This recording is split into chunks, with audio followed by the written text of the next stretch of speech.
नमस्ते, स्वागत छ यहाँलाई आजको कक्षामा। म निर्मल पौडेल र आजको कक्षामा मैले यहाँहरू सामु कक्षा 7 को पाठ्यक्रममा समाविष्ट व्याकरण खण्ड अन्तर्गत क्रिया विशेषण अथवा क्रियायोगी लिएर आएको छु। आजको कक्षामा हामी क्रियायोगी भनेको के हो, यसलाई कसरी चिन्न सकिन्छ भन्ने कुरामा छलफल गर्छौं। तयार हुनुहुन्छ? ल लागौ है त आजको कक्षातर्फ। क्रियायोगी वा क्रिया विशेषणका बारेमा बुझ्नुभन्दा पहिले हामीले यसको बारेमा बुझ्नु किन जरुरी छ, किन यसका बारेमा पढ्नु जरुरी छ भन्ने कुरामा थोरै चर्चा गरौँ। त्यसपछि हामी मूल पाठतर्फ प्रवेश गर्छौं है त। किन आवश्यक छ भन्नुहोस् त? भाषिक अभिव्यक्ति चाहे त्यो लिखित होस् वा मौखिक होस्, जुनसुकै प्रकृतिको भाषिक अभिव्यक्ति भए पनि त्यसमा क्रियायोगीको उचित प्रयोग गर्न अथवा उचित प्रयोग गर्न सक्ने सामर्थ्य हासिल गर्न। त्यसैगरी अर्को कारण के हुन सक्छ? क्रियायोगी पहिचान गर्न सक्ने क्षमता हासिल गर्न। अर्को परीक्षाको कुरा आइहाल्छ, परीक्षामा राम्रो अङ्क प्राप्त गर्न। यी कारणले गर्दाखेरि हामीले क्रियायोगी वा क्रिया विशेषणका बारेमा जानकारी लिनु आवश्यक छ। अब जाउँ, के हो त क्रियायोगी? कस्तो खालको पदलाई हामी क्रियायोगी भन्छौँ? म एउटा उदाहरण दिन्छु, त्यसबाट हामी क्रियायोगीका बारेमा धारणा स्पष्ट पार्छौं है त। ल हेर्नुस् त, मैले यहाँ धेरै शब्दहरुमा रेखाङ्कन गरेको छु। मेरो एकजना विदेशी साथी अहिले नेपाल घुम्न आएको छ। यसअघि ऊ कहिल्यै यहाँ आएको थिएन। वारी डाँडामा ढकमक्क फुलेका गुराँस र पारी मुसुक्क हाँसिरहेका हिमाल देख्दा त ऊ खुसीले बुरुक्क उफ्रिएर छमछमी नाच्न थाल्यो। यसअघि यति धेरै राम्रा दृश्यहरू नदेखेकाले ऊ रमाएको होला। अबदेखि ऊ घरबाट अन्य सदस्यहरूलाई पनि लिएर बारम्बार नेपाल घुम्न आउने कुरा उसले मलाई खुसी हुँदै बतायो। यहाँ मैले के रेखाङ्कन गरे त? अहिले घुम्न, यसअघि कहिले यहाँ, वारी डाँडामा ढकमक्क, पारी मुसुक्क देख्दा, बुरुक्क उफ्रिएर छमछमी नाच्न, यसअघि यति धेरै नदेखेकाले अबदेखि घरबाट लिएर बारम्बार घुम्न हुँदै। यी शब्दहरू क्रियायोगी शब्द हुन् अथवा क्रिया विशेषण शब्द हुन्। किन क्रियायोगी हुन् त? यी मध्ये कसैले क्रियाले बुझाउने कामको समय बताएका छन्, कुनैले स्थान बुझाएका छन्, कुनैले तरिका बुझाएका छन्, कुनैले परिमाण बुझाएका छन्, त्यसैगरी कुनैले आवृत्ति बुझाएका छन् भने कुनैले कारण बुझाएका छन्। यहाँ भएका अन्य शब्दहरूले कसैले विशेषणको मात्रा पनि बुझाउने काम गरेका छन्। यसरी जुन शब्दले क्रियापद, विशेषण वा क्रिया विशेषणकै विशेषता बुझाउने काम गर्छ त्यो के हुन्छ? क्रियायोगी हुन्छ। यहाँ हेरौँ त, मेरो एकजना विदेशी साथी अहिले नेपाल आएको छ। कहिले आएको छ? अहिले। आउने कामको समय बुझायो। घुम्न आएको छ। किन आएको छ? घुम्न आएको छ। आउनुभयो, कारण बुझायो। त्यसैगरी यसअघि ऊ कहिले यहाँ आएको थिएन। कहिले आएको थिएन? यसअघि। कहिले आएको थिएन? कहिले आएको थिएन। कहाँ आएको थिएन? यहाँ आएको थिएन। हेर्नुहोस् त, यो आएको थिएन भन्ने जुन क्रियापद छ, यो क्रियापदको समय, स्थान यिनीहरूले बुझाउने काम गरेका छन्। त्यस्तै वारी डाँडामा ढकमक्क फुलेका, यो फुलेका भनेको विशेषण, यो गुराँस भन्ने नामको विशेषता बुझाइरहेको छ यसले हो। हिँडेको केटो, कुन केटो? हिँडेको केटो। फुलेका गुराँस, कुन गुराँस? फुलेका गुराँस। यो गुराँस भन्ने नामको विशेषता केले बुझाएको छ? फुलेका। यो फुलेका आफैमा कृदन्त विशेषण हो र यो विशेषणको विशेषता बुझाउने काम यी शब्दहरूले गरेका छन्। कहाँ फुलेका? वारी फुलेका। कहाँ फुलेका? डाँडामा फुलेका। कसरी फुलेका? ढकमक्क फुलेका। त्यसैगरी यहाँ पनि यो हाँसिरहेका, यो पनि विशेषण हो। यसको विशेषता बुझाउने काम पारी र मुसुक्कले गरेका छन्। कहाँ हाँसिरहेका? पारी हाँसिरहेका। कसरी हाँसिरहेका? मुसुक्क हाँसिरहेका। त्यसैगरी देख्दा, बुरुक्क उफ्रिएर छमछमी नाच्न थाल्यो। यिनीहरूले के काम गरेका छन् त? यिनीहरूले पनि यो थाल्योको विशेषता बुझाउने काम गरेका छन्। के गर्दा थाल्यो? देख्दा थाल्यो। कसरी? बुरुक्क। कसरी? उफ्रिएर। कसरी? छमछमी। किन? नाच्न। यसअघि यति धेरै राम्रा दृश्यहरू नदेखेकाले रमाएको होला। यसले पनि के गर्यो त भन्दा समय बुझाउने काम गर्यो। यति यसले परिमाण बुझाउने काम गर्यो। धेरै यसले चाहिँ पनि के गर्यो त? परिमाणै बुझाउने काम गर्यो। राम्रा भन्ने विशेषणको परिमाण बुझाउने काम गर्यो। किन रमाएको होला? नदेखेकाले रमाएको होला। यसले कारण बुझायो। अबदेखि, कहिलेदेखि? अबदेखि। कहिलेको उत्तरमा आयो? कहाँबाट? घरबाट लिएर। यो हामी यसलाई पूर्व क्रिया भन्छौँ। पूर्व क्रिया र उत्तर क्रिया। लिएर, गरेर, हिँडेर पूर्व क्रिया हुन्छन्। लिन, खान, गर्न यिनीहरू उत्तर क्रिया हुन्छन्। यस्ता खालका शब्दहरू क्रियापद नभएर के हुन्छन्? क्रिया विशेषण हुन्छ। बारम्बार, कहिले? बारम्बार। यसले आवृत्ति बुझाइरहेको छ। किन? घुम्न। कसरी? हुँदै। मैले तपाईहरुलाई यति बेलादेखि भनिरहेको कुराको मुख्य कुरा चाहिँ के हो त भन्दा जुन शब्दले क्रियापद, विशेषण वा क्रिया विशेषण शब्दकै विशेषता बुझाउने काम गर्छ त्यो के हुँदो रहेछ? क्रिया विशेषण हुँदो रहेछ। अब हेरौँ त यी क्रिया विशेषण शब्दहरू कस्ता कस्ता हुँदा रहेछन् त। ल अघि हामीले हेरेका शब्दहरू अब टिप्दै जाउँ त। कस्ता कस्ता शब्दहरू चाहिँ क्रिया विशेषण हुँदा रहेछन्? के टिपेका थियौँ हामीले? एउटा थियो अहिले, अर्को के थियो? घुम्न। त्यस्तै हामीले प्रयोग गरेको अर्को शब्द थियो यसअघि। त्यसै गरी अर्को के थियो? कहिल्यै। अर्को यहाँ। त्यसै अर्को के थियो भन्नुहोस् त? वारी पनि थियो, हामीले प्रयोग गरेका थियौँ, वारी डाँडामा भनेर। त्यसै गरी अर्को के थियो? डाँडामा। अर्को ढकमक्क। त्यसै गरी पारी, मुसुक्क। त्यसै गरी अर्को के थियो? देख्दा थियो है। अरू सम्झिनु भएको चाहिँ के थियो? फेरि म एकपल्ट देखाउँछु है त, हेर्नुहोस् अनि चाहिँ सम्झिनु होला। कहाँ पुगेका छौँ हामी? देख्दामा पुगेका छौँ। अरू के छ? बुरुक्क उफ्रिएर छमछमी नाच्न, यसअघि यति धेरै नदेखेकाले अबदेखि घरबाट लिएर बारम्बार घुम्न हुँदै। अब यिनीहरूलाई सम्झिनुहोस् है त, फेरि हामी लेख्छौँ। त्यसपछि के थियो अर्को? बुरुक्क हो, उफ्रिएर। अर्को के थियो? छमछमी। के थियो रे? छमछमी। अर्को नाच्न। त्यसपछि के थियो? यसअघि। त्यसपछि अर्को यति थियो, त्योभन्दा पछाडि धेरै। अर्को नदेखेकाले, अबदेखि। अरू के थियो? घरबाट लिएर। अनि अर्को के थियो? बारम्बार घुम्न र अर्को हुँदै। ल हामीले यति क्रियायोगी शब्दहरू त्यहाँ प्रयोग गरेका थियौँ हो। एकपल्ट हेरौँ त यी सबै हामीले टिप्यौँ कि टिपेनौँ?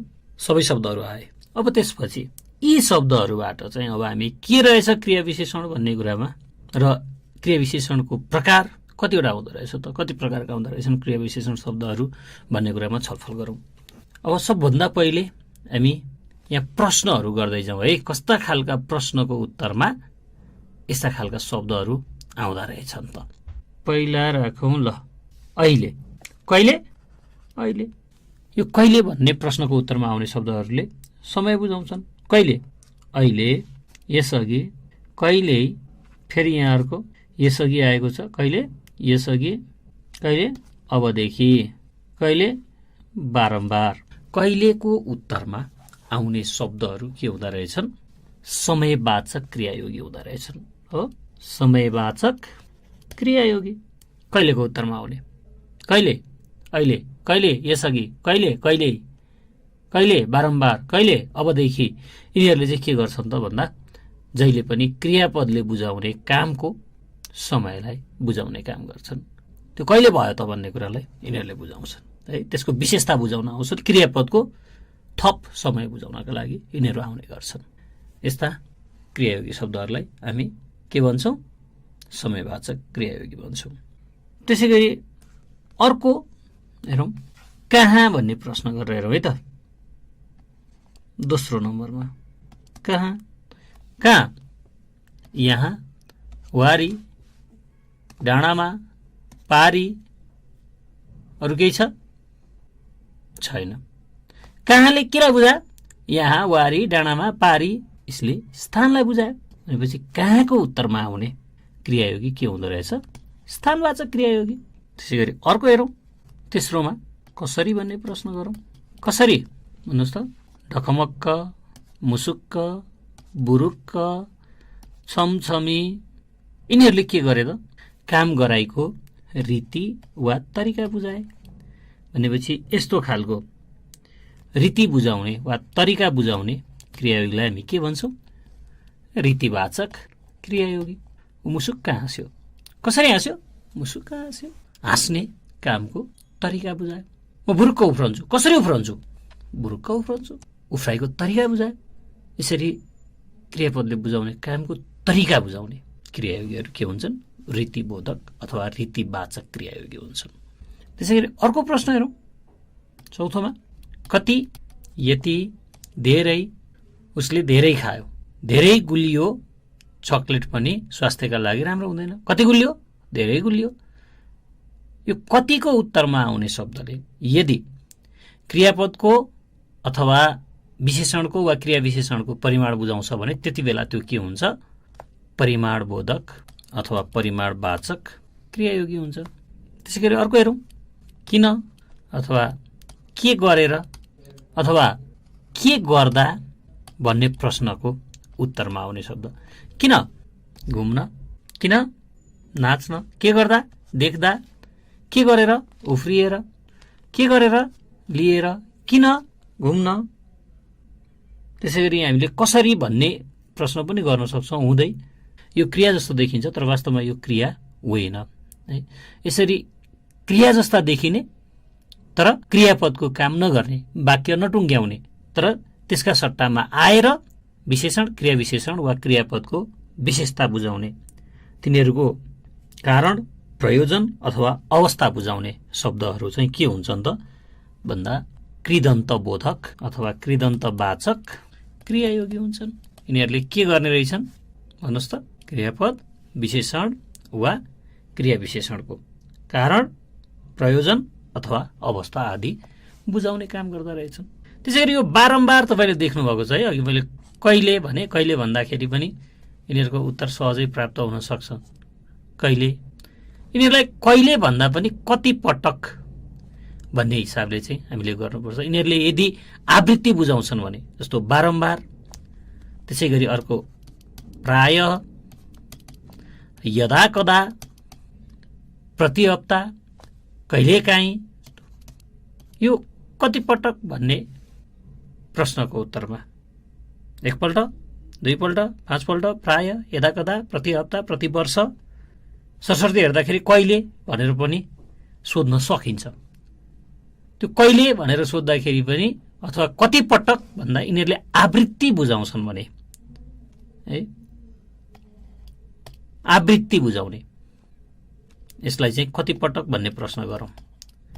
कति पटक भन्दा तपाईँलाई सहज हुन्छ होइन। ऊ कति पटक आउँछ यहाँ? प्रति हप्ता आउँछ, प्राय आउँछ, बारम्बार आउँछ, कति पटक। यसले चाहिँ आवृत्तिलाई, कुनै पनि चिज कति पटक हुन्छ त भन्ने कुरा बुझाउने खालको शब्द के हुन्छ? आवृत्तिवाचक शब्द हुन्छ। यसले आवृत्तिलाई बुझाउँछ भने आवृत्तिवाचक क्रिया विशेषण। ल हेर्नुहोस् त, हामीले यसैबाट क्रिया विशेषण के रहेछ भन्ने कुरा बुझ्न सक्यौँ होइन? बुझ्यौँ कि बुझेनौ? बुझ्यौँ नि? के रहेछ त क्रिया विशेषण भन्नुहोस् त, सक्नुहुन्छ भन्न? अब ल भन्नुहोस् त, अब यसको परिभाषा तपाईँ आफैले बनाउन सक्नुहुन्छ। के रहेछ क्रिया विशेषण? क्रियापद, विशेषण वा क्रिया विशेषणको विशेषता बुझाउने शब्द के रहेछ? क्रिया विशेषण शब्द रहेछ। यो कति, यति, धेरै, थोरै, यिनीहरू विशेषण शब्द पनि हुन्। ऊ धेरै भात खान्छ, कति भात खान्छ? धेरै भात खान्छ। यहाँ भातको परिमाण बुझायो, यो के भयो त? विशेषण भयो। ऊ धेरै रुन्छ, ल हेर्नुहोस् त, यहाँ धेरै रुन्छ, रुन्छ क्रियापद हो। कति रुन्छ? धेरै रुन्छ। यो क्रियाको विशेषता बुझाएका हुनाले, क्रियाको परिमाण बुझाएका हुनाले यो के भयो? क्रिया विशेषण भयो। यसरी एउटै शब्दले परिमाणबोधक विशेषणको पनि काम गर्न सक्छ, परिमाणबोधक क्रिया विशेषणको पनि काम गर्न सक्छ। अब हामीले क्रिया विशेषण चिन्ने मुख्य तरिका भनेको जुनसुकै शब्द भए पनि यदि त्यसले क्रियाको अथवा विशेषणको वा क्रिया विशेषणकै विशेषता बुझाइरहेको हुनु पर्यो। त्यसको समय बुझाएको हुनसक्छ, त्यसको स्थान बुझाएको हुनसक्छ, तरिका बुझाएको हुनसक्छ, परिमाण बुझाएको हुनसक्छ, कारण बुझाएको हुनसक्छ, त्यसै गरी आवृत्ति बुझाएको हुनसक्छ। यसरी अब तपाईँले अर्को एउटा परिभाषा के बनाउन सक्नुहुन्छ त भन्दा क्रिया विशेषण भनेको के हो भन्यो भने विशेषण क्रियापद वा क्रिया विशेषणको समय, स्थान, तरिका, परिमाण, कारण वा आवृत्ति बुझाउने शब्दहरू नै क्रिया विशेषण शब्दहरू हुन् अथवा क्रियायोगी हुन् भनेर भन्न सक्नुभयो। यसको परिभाषा तपाईँले जसरी बनाउन पनि सक्नुहुन्छ, तर मुख्य कुरा भनेको तपाईँले चिन्ने आधार जान्नु हो। अब चिन्न सक्नुहुन्छ होइन? क्रिया विशेषण जहाँ जुनसुकै जस्तोसुकै अवस्थामा भए पनि त्यसलाई चिनेर निकाल्न सक्नुहुन्छ। अब पालो गृह कार्य दिने।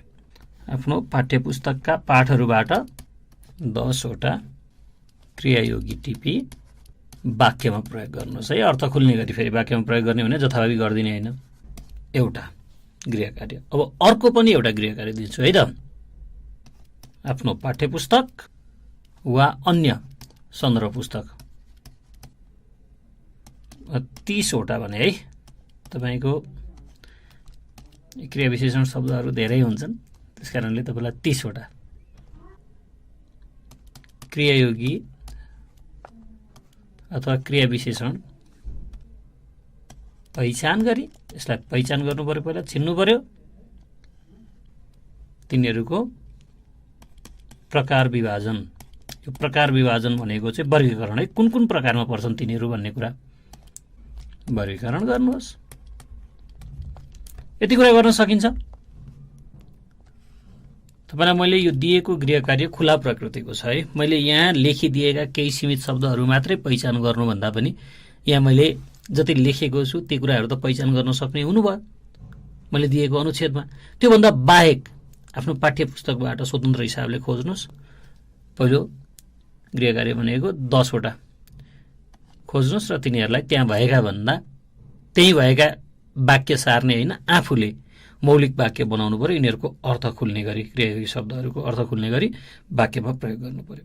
र अर्को पाठ्यपुस्तकबाट लिए पनि लिनुहोस् अथवा अन्य सन्दर्भ पुस्तक, कथा, निबन्ध, उपन्यास जुनसुकै पुस्तकबाट लिए पनि हुन्छ, अथवा तपाईँले पढ्ने गरेका पत्रिकाहरूबाट लिनुभए पनि हुन्छ। जहाँबाट लिए पनि तपाईँले 30 वटा फरक फरक प्रकृतिका क्रिया विशेषण शब्दहरू पहिचान गर्नु पर्यो, तिनीहरूलाई टिप्नु पर्यो र तिनीहरू कुन कुन प्रकारमा पर्छन् भन्ने कुरा, तिनीहरूको प्रकार विभाजन पनि गर्नु पर्यो अथवा वर्गीकरण गर्नु पर्यो। यति गर्न सकिन्छ? सकिन्छ नि, होइन? यदि तपाईँलाई क्रिया विशेषण पहिचान गर्न अथवा तिनीहरूलाई वाक्यमा प्रयोग गर्न कुनै समस्या छ अथवा हामीलाई दिनुपर्ने कुनै सल्लाह सुझाव तपाईँसँग छन् भने हामीलाई इमेल लेख्न सक्नुहुन्छ। हाम्रो इमेल ठेगाना रहेको छ learning@dearwork.edu.np। तपाईँसँग मेरो भेट पुनः अर्को कक्षामा हुने नै छ। तबसम्मका लागि बिदा चाहन्छु। हवस् त, नमस्ते।